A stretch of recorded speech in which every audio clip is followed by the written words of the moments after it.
Hey guys, I'm going to show you how to create a screencast. So the first thing that you're going to do is you're going to go to screencastomatic.com. You don't have to type in the extra stuff, just screencastomatic.com, and you'll come to the front of the website right here. You don't have to log in, you don't have to sign up, and you will click on the Start Recording button. So once you click on Start Recording, you will get a little box that's black and white, and you can stretch it to the size of your screen, or you can stretch it to the size of the image you want to record. And you'll click on the red record button right here.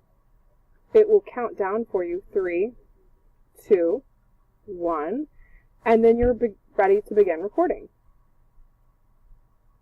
One of the cool things about doing a screencast is that you can pause it, go to a different page or to a different image, and then begin the recording again. So I just paused and opened up a YouTube page, as you can see right now, that's on the screen.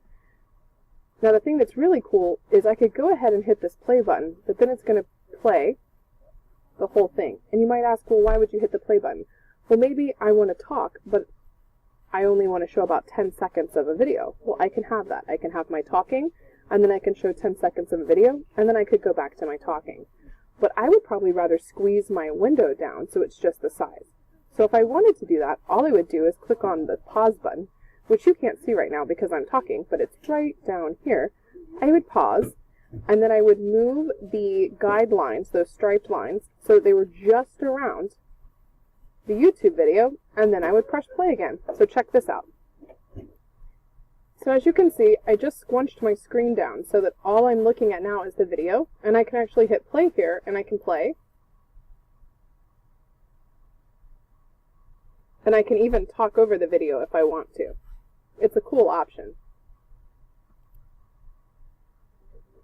So when I'm done, I click right here on the Done button. Once you click on Done, this menu will open up, and you have 3 options. You can save as a video file, you could upload to Screencast-O-Matic, or you could upload to YouTube. When you upload to Screencast-O-Matic, that means that you have a Screencast-O-Matic account, which we do not have, so we don't need to worry about this option. If you click Upload to YouTube, it does go to YouTube. If you click Save as Video File, you can save it to your computer. Now, I recommend saving as a video file if you're a teacher and you're only going to show it to your students and you don't have any reason for students to access it on their own.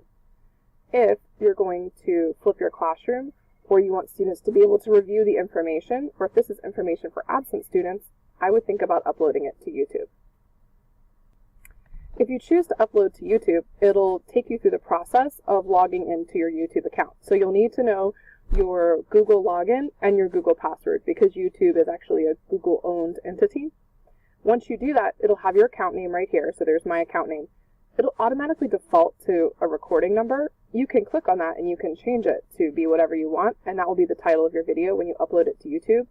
If you want to add description or tags, I usually don't, because that's helping people find videos, and I don't necessarily want people to have ease finding these videos. It's just for my students. You can toggle the privacy issues. So if you would like this to be accessible only if you have a direct link, that's often what I pick. That means it's not searchable on YouTube. Only students who have a direct link to it can access it. It automatically defaults to education usually, and I like to highlight the cursor. That's where that yellow bubble appears around it. So once you have all that done, you'll click on Publish. You can actually click here and you can preview everything. So if you want to do that, you can do that too. There's no real editing versions. That only comes if you have a Screencast-O-Matic account. But really, if you just use pause and record, you don't really need much editing. Now, if you choose to save as a video file, you don't have to remember any Google login or anything like that, because it will just save to your machine. If you're on a Chromebook, I don't believe Screencast-O-Matic works on Chromebooks, and the only reason why I know that is I tried it. But if you're here today and you want to try it, we can do that. But it will save to your laptop or your desktop computer, and so it defaults to an MP4, which I like because that means lots of different people can use it. Again, you can give it a file name, and it's going to ask what folder. It defaults to the desktop. To me, that's just an easy place for it to save to, and then I can go move it to a different folder later if I want. Again, you can tell it to highlight your cursor. You can preview it if you click here, and when you're ready, you click Publish. Once you click publish, a menu like this will pop up. And it's going to take a while, probably about 5 minutes. So what I like to do is I just have that going on in the background. And while it's going on, there's a little icon down here, see that icon? That lets you know that it's still working. And when it's done, it'll tell you that it's saved to your desktop or to publish to YouTube, whichever. So I waited a few minutes, and as you can see, my video has now been published to a file on my computer. Before I exit out of this window, I always like to make sure that everything looks okay in case I have to go back and try again. If something doesn't work out, usually Screencast-O-Matic lets you know, and it tells you to try again. It gives you a button to retry.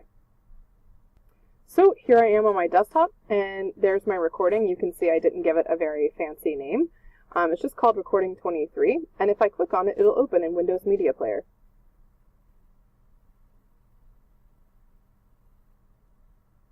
And there it is. Now you know how to make a screencast.